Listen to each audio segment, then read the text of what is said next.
pesertanya diverse, saya berusaha menyampaikan waktunya singkat dan mudah-mudahan gampang dipahami. Jadi Bapak Presiden tuh ingin sekali agar Indonesia menjadi Indonesia emas di tahun 2045. Definisinya apa emas itu? Apakah emas itu? Apakah banyak emasnya gitu kan?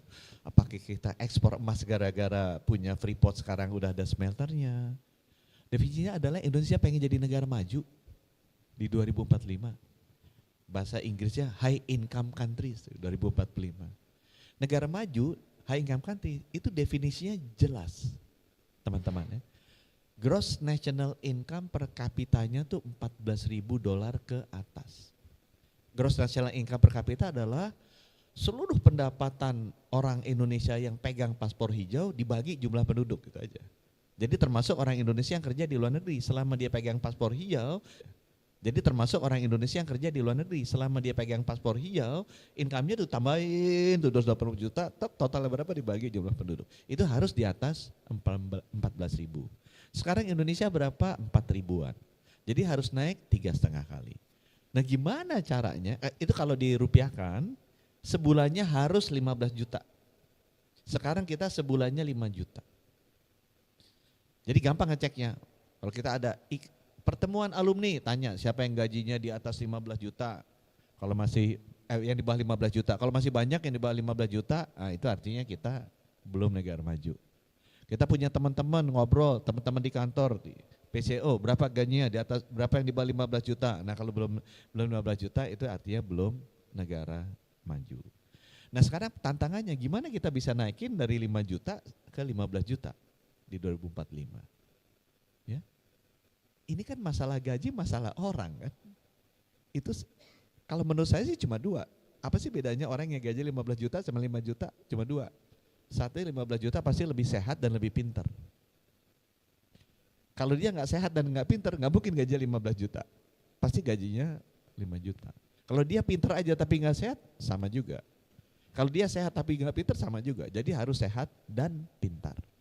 Itu sebabnya Kementerian Pendidikan dan Kementerian Kesehatan memegang peran penting. Nah sekarang gimana memastikan kita tetap sehat?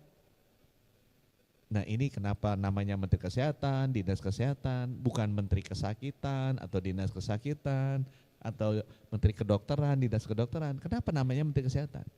Karena tugasnya adalah menjaga masyarakat agar tetap sehat. Menjaga masyarakat jangan sampai sakit. Bukan tugasnya hanya mengobati masyarakat yang sakit, bukan itu. Itu tugas dokter untuk mengobati masyarakatnya kalau sakit. Tapi tugas Menteri Kesehatan adalah menjaga jangan sampai sakit. Menjaga agar tetap sehat. Itu sebabnya namanya Menteri Kesehatan. Bukan Menteri Kesakitan. Di seluruh dunia namanya Ministry of Health. Nggak ada Ministry of Sickness gitu ya, atau ya. Nah, itu sebabnya. Sekarang gimana caranya untuk menjaga kita tetap sehat? Itu istilahnya tuh promotif dan preventif. Promotif artinya mengedukasi, menjaga lifestyle, termasuk lingkar perut. Nah, itu proses menjaga lifestyle kan. Dan itu harus diedukasi. Tugasnya saya adalah melakukan edukasi agar orang tahu. Nah kalau diedukasinya susah-susah, BMI tidak boleh 24. Namanya BMI Body Mass Index, salah definisinya ini bagi ini. Ngukurnya gimana? Beli timbangannya harga 700.000, yang ada pegangannya dipegang gitu. Susah kan? Ya, kita mesti menerjemahkan namanya promotif kan, edukasi dengan cara gampang. Udahlah beli celana jeans ukurannya berapa. Karena itu semua orang kan pasti tahu. Ya. Maksudnya apa? Supaya masyarakat tahu lifestyle yang sehat adalah lifestyle yang kita tidak boleh kelebihan gula dan kelebihan fatty visceral fat gitu. Karena itu menyebabkan banyak penyakit, menyebabkan gula, darah tinggi yang menjadi faktor penyebab utama kematian rakyat Indonesia. Gitu ya, itu promotif. Preventifnya apa? Ya itu yang dilakukan oleh Bapak Presiden Prabowo. Cek kesehatan gratis. Preventif itu artinya tahu duluan. Ini buat teman-teman ya, orang sehat lawannya sakit kan. Penyakit yang paling banyak menyebabkan kematian di Indonesia, ranking nomor 1, stroke. Saya yakin pasti ada saudara-saudaranya yang ada di sini yang pernah kena stroke. Itu pembunuh nomor 1, 300.000. Nomor 2, jantung.